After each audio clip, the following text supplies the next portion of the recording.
Hello everybody, welcome to another episode of Hello Again. I'm very excited today because I'm joined by not one but two amazing authors, as you can see, Hayley Doyle and Abigail Mann. Hello ladies. Hiya. How are you on this lovely cold wintry day? Yeah, it's very wintry, so cozy. There we go, that's a positive word to start with, cozy. That is a very positive word. That's what we need. Yeah. It's the only thing you can do in these times, really, isn't it? It's just like hibernate, I think. I've got a sleeping bag tucked over my knees, which no one can see, but I am super cozy. Just wearing a big bear sweater.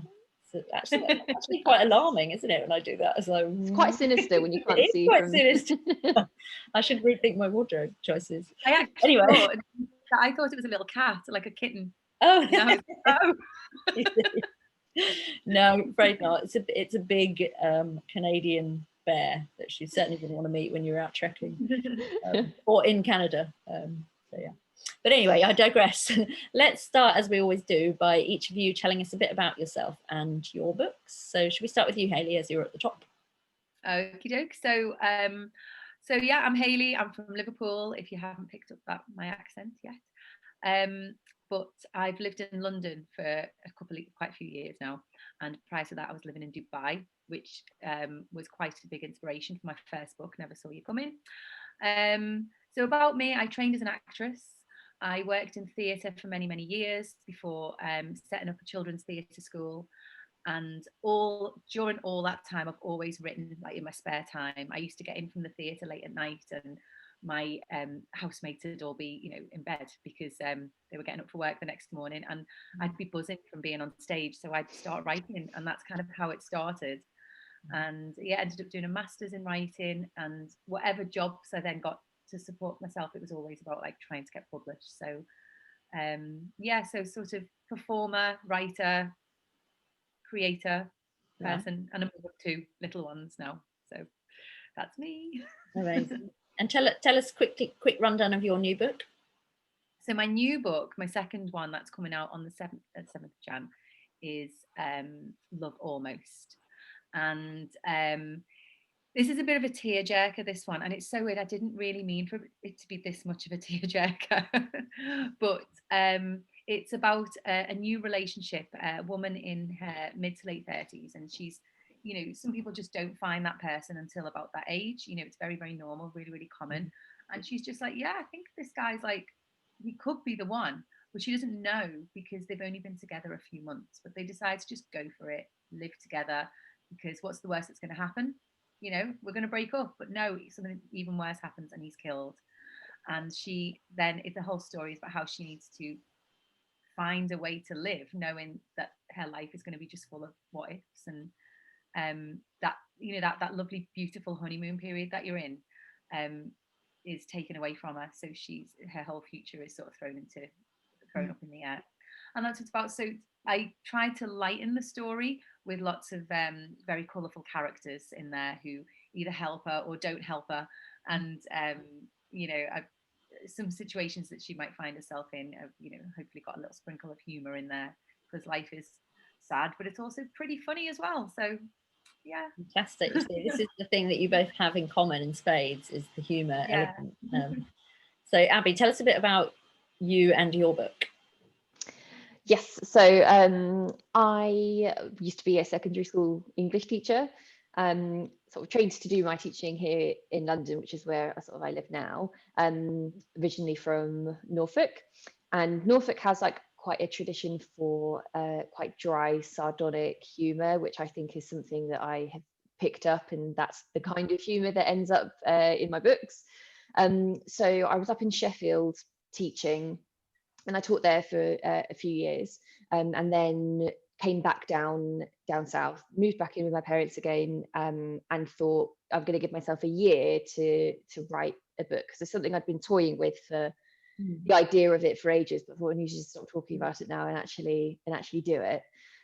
So I was working and writing at the same time, and I told everyone I was doing it because I thought that there'd be a stronger chance that I'd actually follow through if everyone had the expectation that that's what I was doing.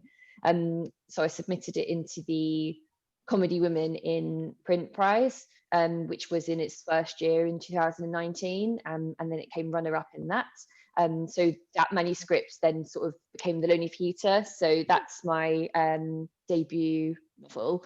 And this came out in ebook in, see, dates are just sort of meaningless now, aren't they? But Yeah. that came out in May of this year, and then the paperback is January. And The Lonely Fajita is a lot about really mirrors a lot of the experiences that I had when I first moved to London after university, and I was trying to figure out what to do and which sort of direction career-wise I was going to go down, and some strange living situations. And as I was sort of thinking about that, and some of the internships that I did in London in the sort of ed tech startup space were just bizarre, because it's those kinds of workspaces where sort of there's bean bags and pool tables, and like the motto is like work hard, play hard, and they're just really strange environments to be in. And I hadn't seen that come up in fiction quite so much, so I wanted to explore that. But then also my character Alyssa, the story follows her in how she signs up to a live-in companionship scheme for the elderly as a way to sort of sustain living in London, but not being able to afford living in London. So she sort of meets Annie, who is this 83-year-old pensioner from up north, and she's from Sheffield, and she's very sweary and stubborn. And so they become sort of unconventional housemates as a way for Alyssa to try and keep herself in London and establish herself there. But ultimately, it's about what these two characters teach each other about how to sort of combat a sense of isolation in a heaving city that is quite often difficult to find where you fit into it. And so those two characters sort of teach each other about how to sort of live a more fulfilling life despite being sort of very different generations.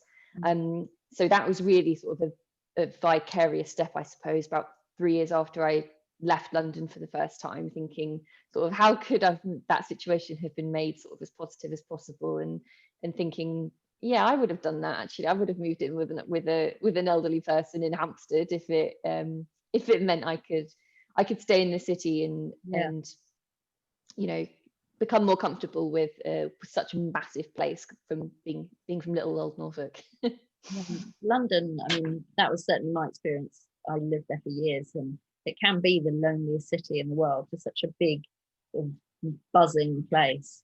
It can be very easy to sort of fall between the cracks, can't it? And I think that's been very topical in 2020, especially that sort of issues of isolation and also getting to know your neighbours and actually getting to know the people around you in your communities, because often, especially in the cities, you're just so busy zipping around, aren't you, that you don't really have time a lot of the time, other than accepting Amazon packages from people that you don't even know the names of. No, it's different now. Like I'm in a very, very different pocket of London now. I live in the southeast, and it's the part that I live, it feels quite like a village in the city, and it's lovely. And I think it helps that, you know, my eldest kid has started school now, so it does feel like there is a community. But you know, my first few years like living in London, I really related to Alyssa a lot when I read your book, Abby, because you know, I had friends who lived they signed up for a scheme like to live in empty offices and things like that. Yeah. And one they had to then move when the offices then wanted to, you know, to get renovated to be used as offices, and they moved into an old derelict school in Brixton. And I mean, we had amazing parties there. I bet. Really spooky. Like it was just a bit strange that they were living in a school, like, you know, they had these bedrooms upstairs, but then there was like a woodwork room downstairs that just wasn't getting used. And so, you know, the scheme to like live with an old person, it's just brilliant, you know, and in Hampstead as well. Yeah. It's like, that's the dream. Yeah, and I interviewed. I've interviewed recently for articles and things, and people who, because it is an actual scheme as well. I didn't know it at the time, but since I wrote the book, I've discovered this scheme called Home Share, where they do literally facilitate young people moving in with the elderly who've got like a spare room, who want to help out a younger person who's struggling to get by. I mean, rent in London is really expensive, especially if you're on sort of an entry-level job or I mean, unpaid internships, I hope, are being phased out, but I don't think that it's not legally sort of, banned. And there was a sort of a lady in Richmond who has this amazing house in Richmond who lives by herself, who has got a piano teacher living with her, who's in her sort of early 30s. So I was just like, it's such a good idea. So yeah, that's something I sort of ended up wanting to explore. And I sort of generally love being around older people. I think they're so sort of inspirational, not in a patronizing way, but in like that phrase, sort of call a spade a spade. They've run out of sort of cares to give and will just sort of live life on their terms. And I think that that's quite inspirational for younger people, especially women who often like struggle with assertiveness. So yeah, I can't wait to be old and just say what I see, although I'm pretty much there already, to be honest. Not completely, but it's the one thing about getting older that I'm looking forward to. I'm like, just gonna, like you say, call a spade a spade. I'm not going to care what anyone thinks. It's the glory of being older, isn't it? I remember how angsty I was in my 20s and just about relationships and things, which I suppose is why I ended up writing in this genre, really. It's just well, I'll come on to that anyway. I'm diverging from my point. I want to ask you first, because you both had quite an amazing career before you became authors. I wanted to ask, how does it compare what you're doing now to what you were doing before? Is it better or worse? And what was it? Was it one sort of spark that made you take that step? Was it just a gradual, I've always wanted to write a book thing? I've always felt that writing and acting and performing all go hand in hand. And it's very, very different, because it's much more, the actual job itself is very, very lonely. Whereas when you've got an acting job, it's the opposite of lonely, because you're basically part of a big family. Your cast is, your cast is just, they're your life. Like you end up socializing with them, you all fall in love with each other. It's very, very close-knit community. Whereas then when you're writing your book, as you know, there's no one, it's just you in your head. But then I guess once the book is finished and it's out there in the world, then you can be proactive with it. Whereas when the acting job finishes, there's very little you can do other than just wait for the phone to ring and get given your next audition. So I decided quite a few years ago that I didn't want to perform anymore. And it wasn't because I'd lost the love of performing. It just didn't fit into a lot of things I wanted to do. And it shocked me so much. And people I went to drama school with or anything would probably be like, of a lot of people in the class, you decided not to keep pushing. I was like, because I just wanted to push for other things. I really did. And there were times when I wanted to, after I'd had my little boy, he's only 4 now, a few months later, I thought, well, I can start auditioning again now. And when I got that first audition through, he was about 5 or 6 months old. I just didn't want to go. And I knew then, I was like, my life's taking such a different turn. Whereas I would quite happily, when he was, sort of a little bit older than that, he went to nursery, I'd happily sit and write all day because I knew I could pick him up and I could be there for his bedtime. So there was a huge shift in the last few years, like a lot's changed in my life. But overall, I'd say the work, as long as I'm creating, I'm happy. So when I was acting, if I was in a role where I could be really creative with it, I was happy. But if it was something that was just the same every single day, like a show that ran for a long time, I'd get quite, and that's what made me start writing. Whereas now, when I get given assignments and I can write, I'm creative, I'm happy. So as long as I'm being able to like let my creative brain tick over, then it's all kind of the same to me in that sense. It's just a lot of life things happen to change around that. Yeah. That makes perfect sense. It really does. I think, and I remember thinking a few years ago when I wrote my first novel and I was kind of on the verge of being published. I remember thinking, this is the point now where I'm going to change my life to facilitate my writing, rather than like working to live or living to work instead of working to live is what I have been doing at that point. And that's why writing is so amazing, because you're sort of you're working your dream, aren't you, in a way? Like so to be creative every day is actually, whenever I have a bad edit day or like up against a deadline, I just remind myself, I'm like, you get to make up stories for a living, that is your job. Like, I have to do that as well when I'm really like, oh my goodness, what's jarring me is only my own head and my own creations and my own stories that I've just made up. No one else is getting in the way there saying, oh, we need this. It's like, no, it's my decision that where I take that character next. I mean, it's not coming to me, but it's ultimately up to me. And I have to remind myself, I know what you mean there. How's it compared for you, Abigail? I mean, in terms of sort of daily routine, like couldn't be more different. Yeah. But then at the same time, there are some similarities that I have sort of carried over from my teaching life into my writing life.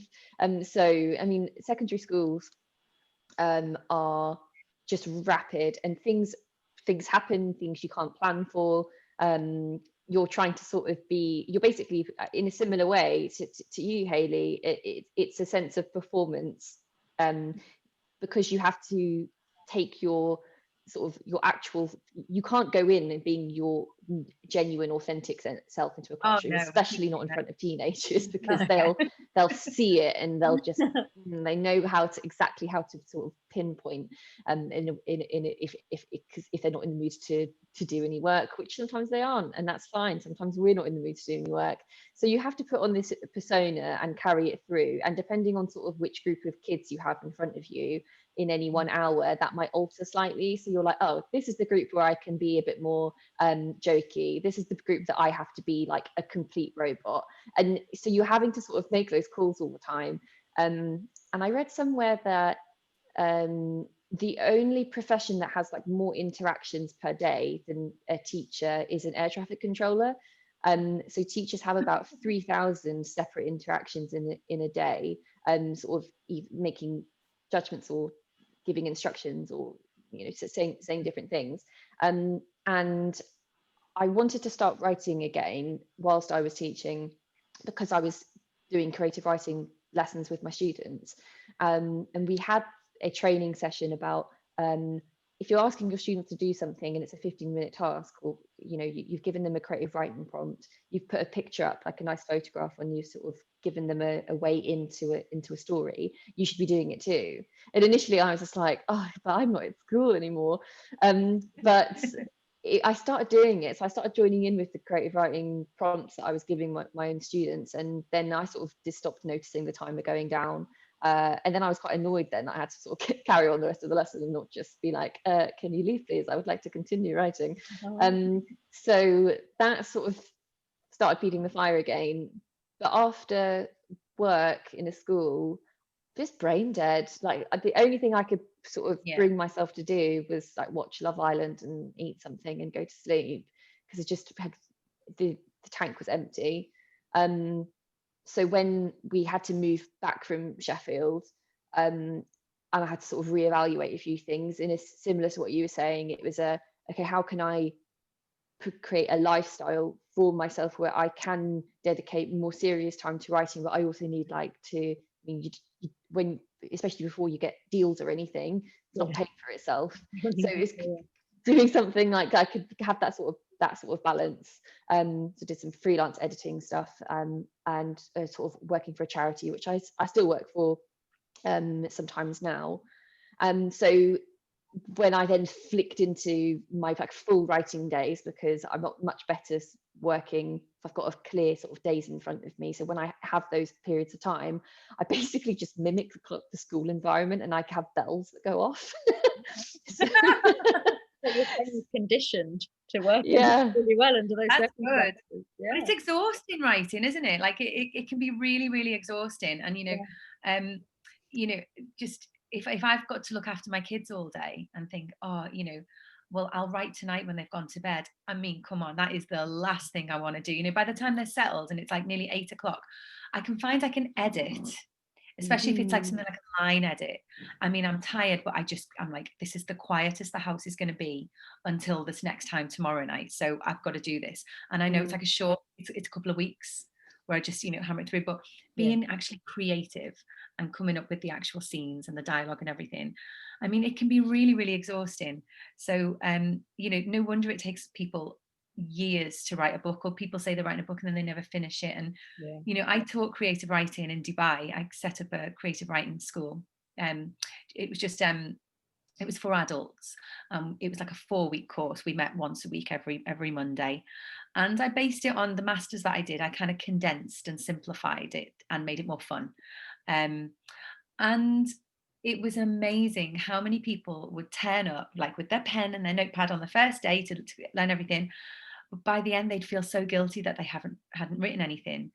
And, you know, it was almost like I'd have to say to them, but you've got to find the time to actually sit and write. Yeah. And I know that sounds so silly, but they'd be like, oh yeah, because what they were just so busy with their lives that they had this idea of wanting to be a novelist, Yeah. wanted to write, but the actual reality of doing it and actually sitting down when everything's done, all the, you know, the washing's done, and when you've gone to that appointment and you've gone to that meeting and then you've had your food and you sit down, you've got to write. It's the only way the book's going to get done.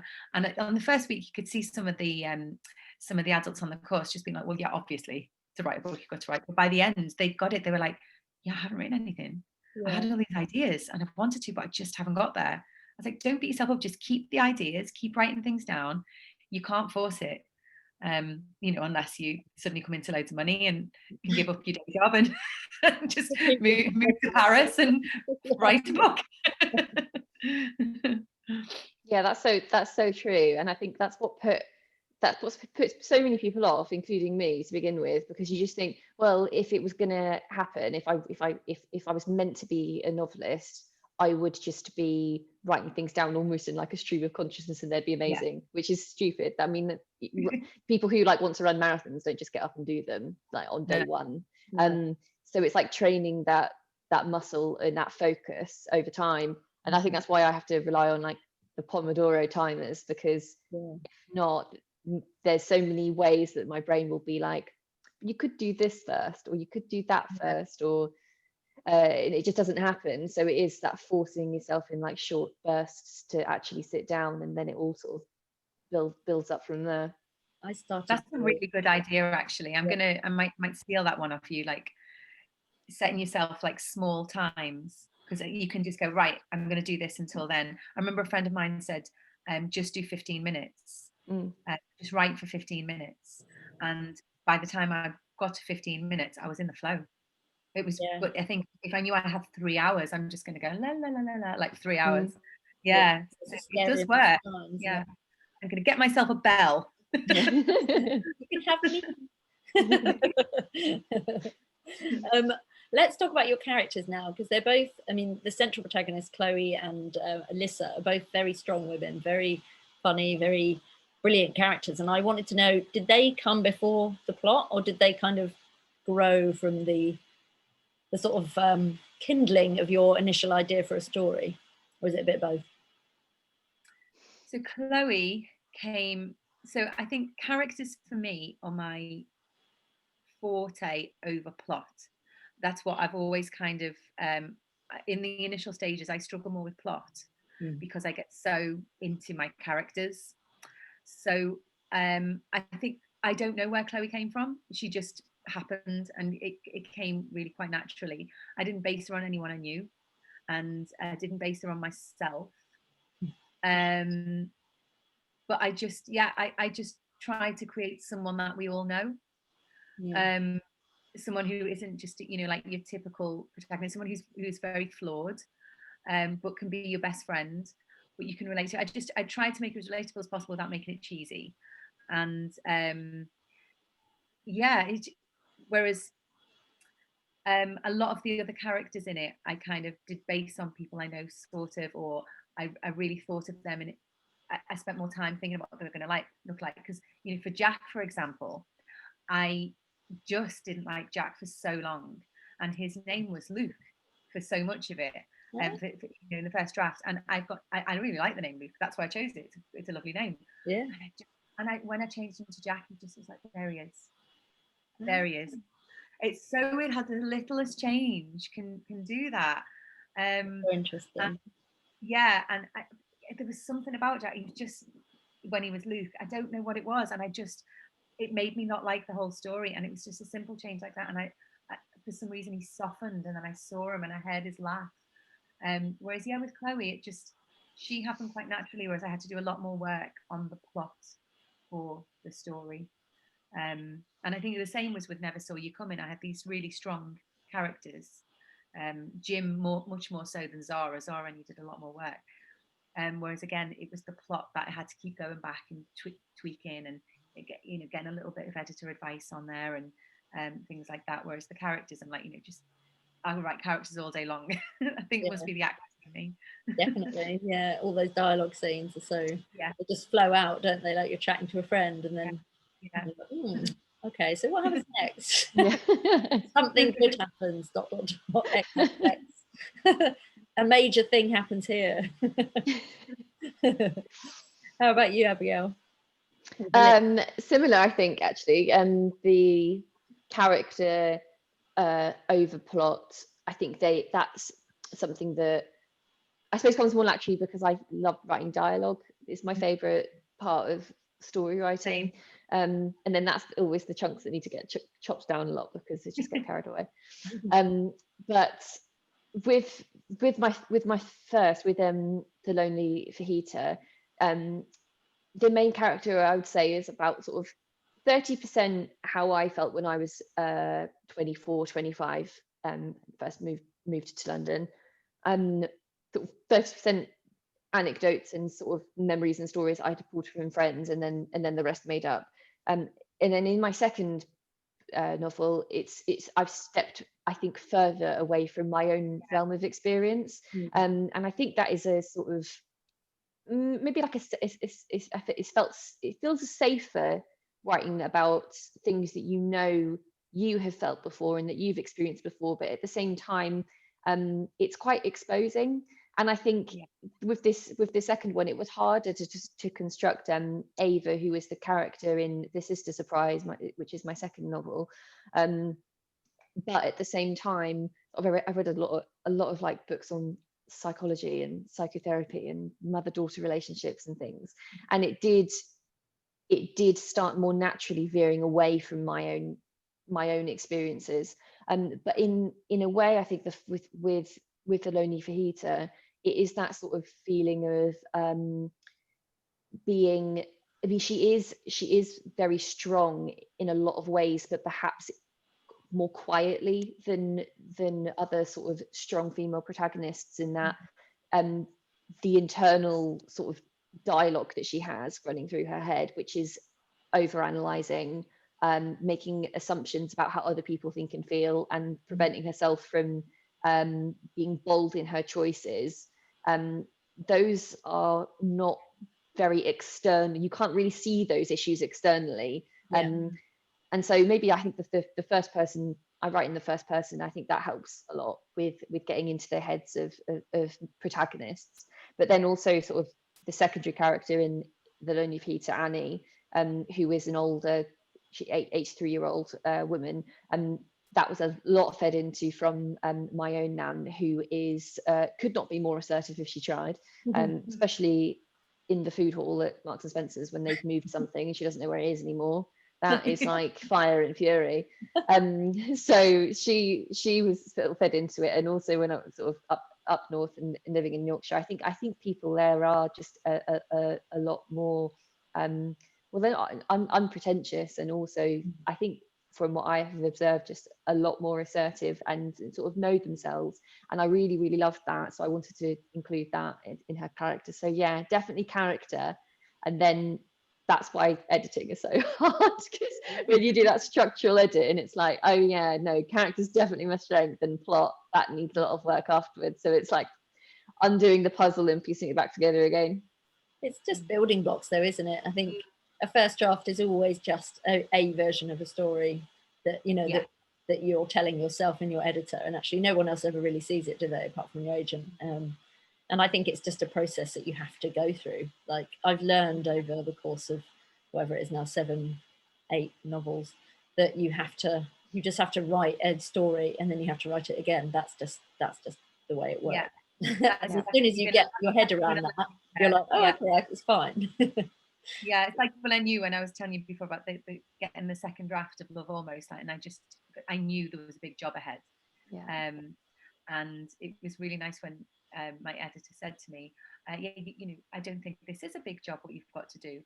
I don't know if she's just being nice, or she thought it was going to be a much bigger job than it actually was. But I mean, it's like writing the whole book again.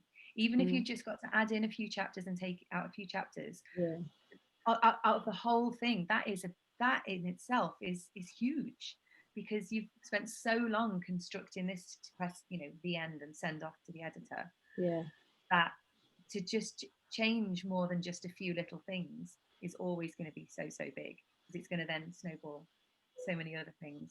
And I think with my first book, it really took me by surprise how much work the second edit actually is, but I was definitely more prepared for it with the second, and I will now see that going forward as just part of the process. Now I've accepted it, is, you know, second edit is yeah, absolutely part of the job. It should be in the job description. Yeah, you live and learn, don't you? Which yeah, brings me on to my next question, actually.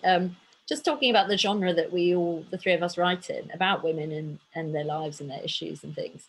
I don't know about you guys, but I found it quite often quite therapeutic to kind of explore the issues that I might have been facing through the actions of my characters, or even issues that I've been lucky enough not to have to face, and sort of trying to work out how I would feel in that scenario. Have you found that as well, that it's been a bit of a cathartic experience? Yeah, absolutely. I mean, when I was in my I was sort of be sort of mid-late 20s, and I went through you know, I was single for a few years and had some, you know, terrible experiences of kissing far too many frogs. And, you know, I would sometimes, I would write down some of the experiences I was like, I've got to use this in writing, you know, not necessarily this, but I'll use that feeling or that idea, or, you know, something that happened or something that was said, because, you know, if it's happening to me, it must be happening to other women as well. And so it's like a shared experience, but also like it's getting it off your chest as well. Yeah. So a lot of my writing, it's not necessarily things that have happened to me, but a lot of the feelings that my characters felt, not necessarily the protagonist, it might be someone else. Like with Never Saw You Coming, it's half written, it's half from Jim's perspective and half from Zara's. There's a lot of me and Jim, a lot. Even though he's a male character and he's nothing like me on paper, he's nothing like me, but there's a lot of like maybe conversations or feelings he's had, worries for the future, that are completely me, and I put it through him because it was a less exposing way of putting it out there than just like, you know, writing the equivalent of a diary. Yeah. Or there were like definitely parts of Zara, maybe some like really annoying parts of her that I feel like I can be like sometimes, and I've put it through her because I'm like, you know, this might help me learn to overcome being like that. And I would say, you know, with Chloe, it's different because what she's gone through, gosh, touch wood, I have not gone through that at all. But I definitely put myself into her position, which is why it was a really difficult book to write. I imagined what it would be like, God, if that ever happened. And so I had to use how I'd react and then maybe twist it to make it a little bit more like Chloe. And it is very therapeutic. And I think I'll always do that. You know, every idea I have for future books always comes from either something that's happened to me or something that I felt with a friend or something. And then I like to totally fictionalize it. You know, I don't think I ever want to write, say, an autobiography, but there are so many autobiographical elements in a book. You know, a friend of mine, when she read Never Saw You Coming, she said it was just everything about it was you, but no one will ever know that, if you know what I mean. Whereas my mum, when my mum read it, my mum said, I can't believe you wrote that. Don't take it the wrong way. I don't mean it like that. I just can't believe that you wrote that, because for her it was so far removed from the me that she knows. But a friend of mine read it and she just said, I just saw you on every page. And it, you know, necessarily in the characters, just little things here and there. So yes, I do find it very cathartic, and it's a very sort of yeah, it can be like therapy. And when I've written a scene that I'm really proud of, or that was really tough, and I get to the end of it, I feel good, like maybe I've just had a really good chat with a friend, or you know, like I have been to therapy or something. But then there's other times that I feel like I need to go to therapy because I can't. Well, that's a whole other book. Is it the same for you, Abigail? Yeah, I was just thinking whilst you were talking, Hayley, there's so many things there that I relate to. And I think especially with the difference between using characters as a way to sort of work through issues, and then also what's recognizable in voice. And I think that's where like my partner, he read Lonely Fajita, and he was like, it's really hard to detach it from you because it's the way you speak. And I think because it's first person present tense as well, it is very hard to completely detach the way that your brain processes things or situations, or oh, if somebody said something like that to me, I'd react like this. It was hard to do, especially in the first one. I think with the scenarios that they deal with, or that feeling of being in your first job for the Lonely Fajita and what Alyssa deals with in her internship, wanting to be impressive but not wanting to be too bolshy or seem like you know too much, that is something that I really struggled with when I first entered sort of the world of work, I suppose. And some of the characters that I met, I should say characters, the actual people that I met in those internships, and I've taken sort of parts of them into characters. Some of them were actually far larger than life, and in my editor said, yeah, if we used some of those character qualities or some of those things that happened in those internships in your book, then people would say that it was unrealistic, because that's the sort of environment that I was in. And so being detached from that, I think it was 3 years since that time period that I was in London that I started writing the book. I think it takes at least 2, if not 3, to sort of have the gap and the distance and to look back on it.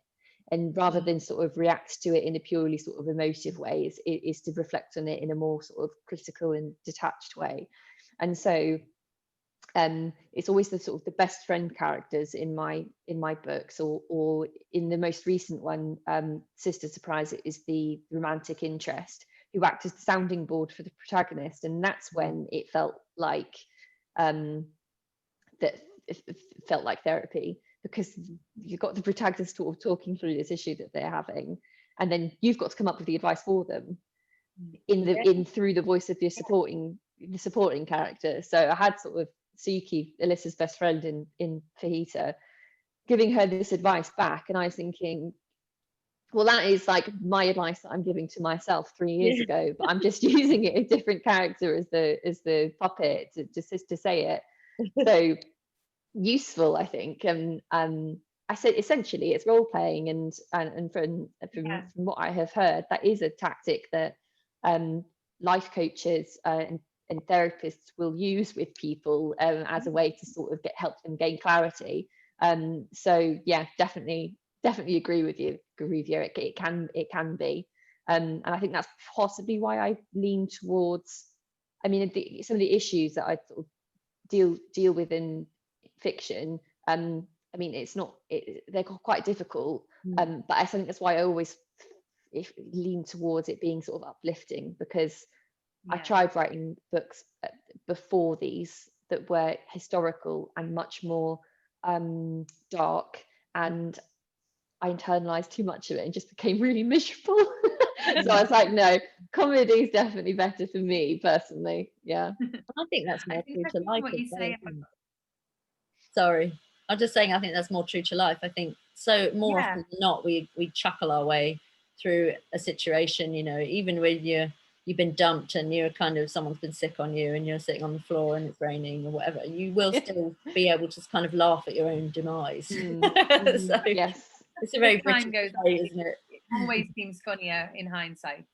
So it's not, maybe not funny at the time, but definitely funny in hindsight. And I love what you said about how, you know, your best friend characters and your supporting characters have to then come up with the answers or the help.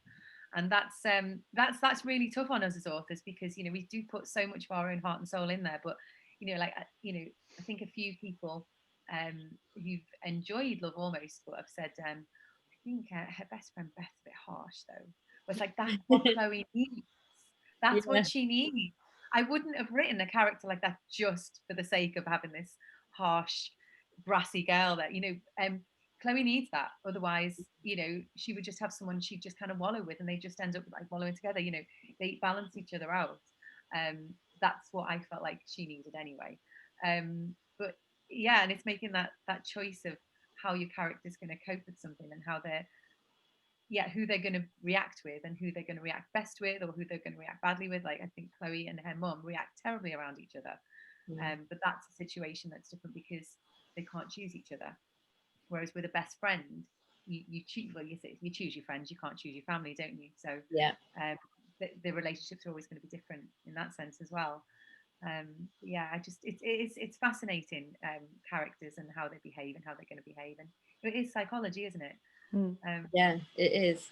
And so much of it comes from a subconscious place of things that you might have experienced years before that you don't even realize that you're remembering when you put it in. But sometimes when you read it back months later, when you're on your like third structural edit or whatever, and you're like, oh yeah, that must have come from that experience. Or one of your friends will read it and point it out and you didn't even realize.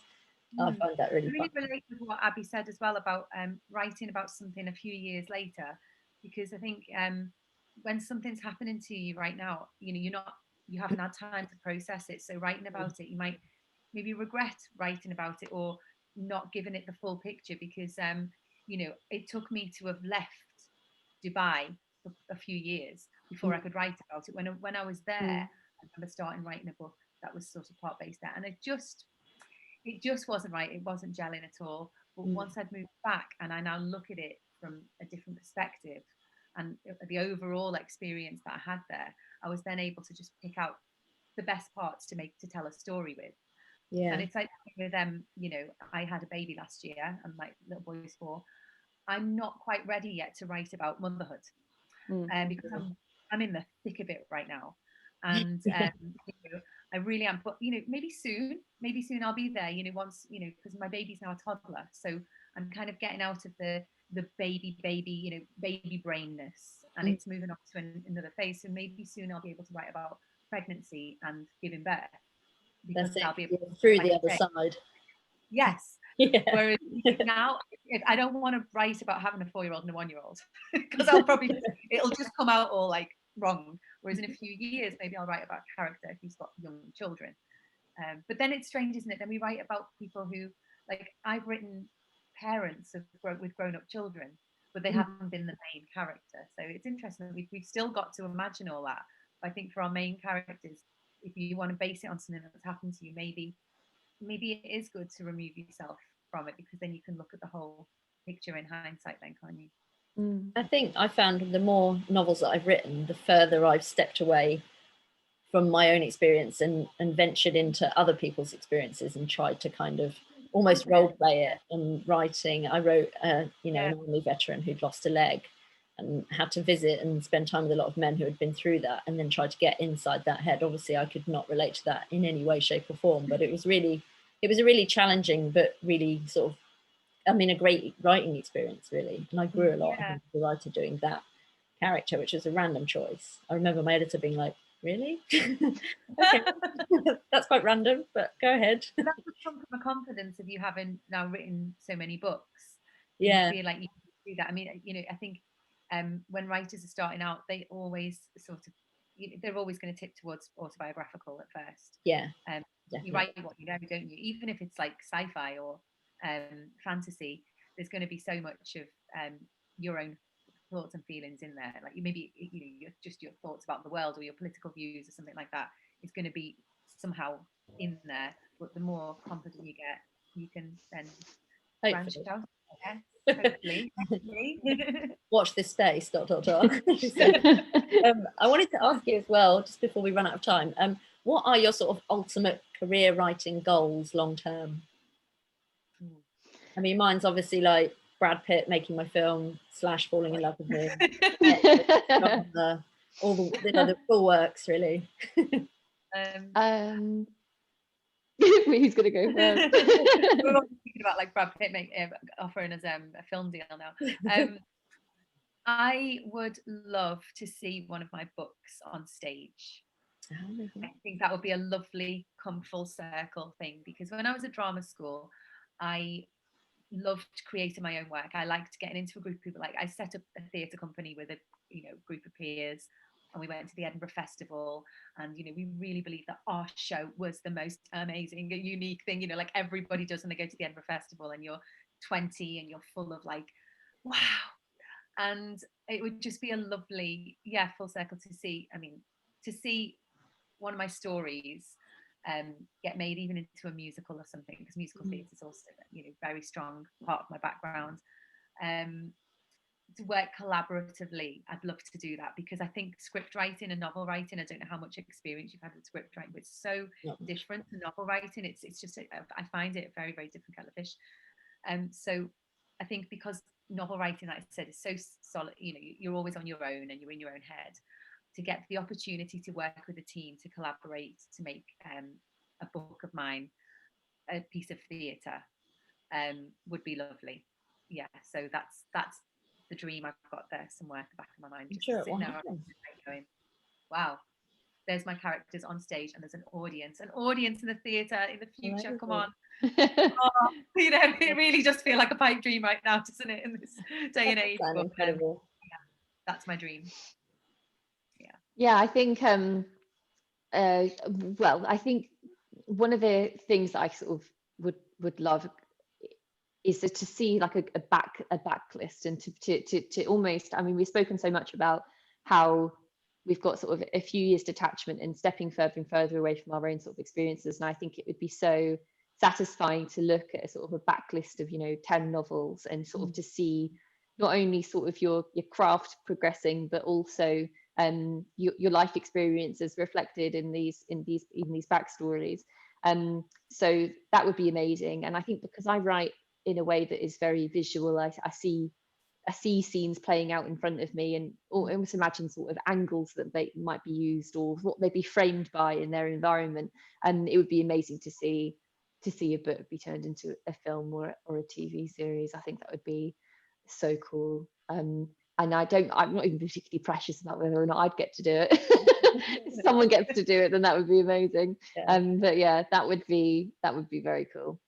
I just want to go on set and have a chair with my name on it. A chair with your name on it, or one of those big puffer sort of like coats that they put people Someone in. holding an umbrella. Yeah, large sunglasses, even at night. I'm not the talent though, clearly. I'd love to be in the casting process for my characters, just like on the table there, because I've always been on the other side, like walking in and hi to the casting directors, please pick me. I'd love to be on the other side of like, going through the CVs and seeing who'd be the right, Chloe or Jack or Jim or whatever. That would be, I'd love that. It'd be amazing. I remember interviewing Jojo Moyes for Heat magazine when Me Before You was coming out in the cinemas, and I said to her, like, what's been the best bit of the experience of your book becoming a movie? And she's like, people doing my hair and makeup and getting through the airport really quickly. Like, it's such a random thing. It's like you just turn up at the airport and someone takes your passport and you just go in and sit in a room and then you're on a plane. Like, you don't have to do all the queuing and all that drama, and you get really good hair and makeup. So she was all for that side of it, which I loved. I was like, yeah. And your story being Watch Your Life on Screen. Nah. My hair. Yeah, my hair and makeup. Amazing. I think we've got time for one of my little pick from the hat, or the coconut shell. The bird feeder, actually, it was once upon a time. One little question to round us off. So let's see if it's a good one. Ooh, this is quite a difficult one. So we can pass and go on to another one, but I'm going to ask you anyway. Favourite book character of all time and why? Ooh, Bathsheba Everdeen from Far From the Madding Crowd, Thomas Hardy. I think she's so before her time for a Victorian novel. Independent, uses her own money, has her own business, and gets to choose between sort of like 3 different eligible bachelors. And chooses the right one in the end, who supports her as a strong independent woman. So yeah, Bathsheba Everdeen, she's my fave. Amazing. Straight in, you see, you can tell you're a literature teacher. How about you, Hayley? Is there one? Yeah, Jo March, Little Women. That's so cool. Yeah. Have you seen the new film? Obviously, you must have. It's joyful, isn't it? I think I might watch it on Christmas Day. Again, yeah. So good. I mean, I love all of them. I watched the Elizabeth Taylor version like on repeat when I was a kid. I even used to watch the old black and white version. I think it's like Catherine Hepburn. It was the first book I ever read with no pictures in it. And you know, my mum's still got the copy at home, and the whole spine's come off because I used to just flip through it so much. But just, I just love what Jo represents. And yes, and she also is, you know, she doesn't just marry for the sake of it, and she doesn't, you know, she follows her heart in a time that women couldn't follow their heart. And yeah. Similar answers, you see. Yes, they were. When Strong women for strong women, writing about strong women. I like it. It's perfect. Makes perfect sense to me. I feel like I could talk to you both all day, but I'm not going to hold you up because I know you're both probably eager to get on and do things, and I have to go back to work, sadly. So thank you so much for dropping by. Have you both got copies of your book to hold up? I do. So people can. I don't have Love Almost yet. I'm waiting for the box to arrive. This is Never Saw You Coming. Amazing. And you're both on social network media things, which I will tag you in. Yes. Thank you. Thank you so much. Thank you. Thank you everybody for watching, and I will see you soon for more of the same. Bye bye.